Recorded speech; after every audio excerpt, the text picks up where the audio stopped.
You probably use social media to stay connected, but hackers are using it to connect to your personal information. And if you're not careful, they'll take even more. A local realtor got caught in a big Facebook scam, and he called our Bria Berry to make sure you stay safe. Bria? That's right, Lara. Chris, Brent Sled has spent the past 4 decades selling houses across the metro. Now, he uses Facebook as one of his marketing tools, posting his listing to reach a broader audience. That strategy upended when he got a fake email.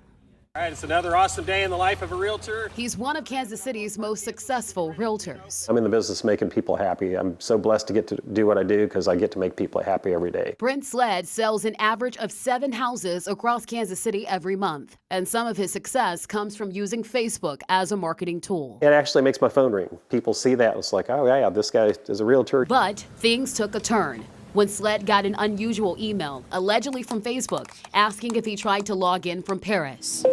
Another from Uruguay, and another from New York. The emails asked him to verify a code using a 2-step authenticator, which texts his cell phone with a 7-digit number. I've had no explanation how this happened. I've racked my brain trying to think, did I, respond to a text with a code or something like that? I don't know what to trust. Did this email really come from Facebook or did it come from the hacker? It likely came from the hackers who gained access to his account, locking him out. His 3,600 Facebook friends, gone.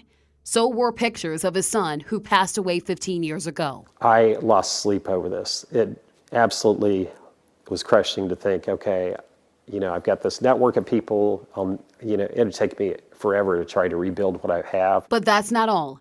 The hacker started posting as Brent, claiming his uncle was going to an assisted living facility and needed to sell his belongings. The hackers posing as Brent were claiming to be selling high-priced items for a low cost. 2 of his friends sent $5,000 as a down payment through Venmo. I can't stand losing my Facebook account.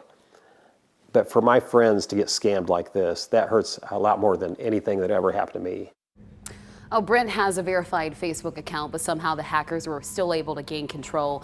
He tells us Facebook has not been helpful with this issue, so we called a cybersecurity company to help him get his page back. We also learned how to prevent this from happening to you. That part of the story tomorrow night on KMBC 9 News at 6.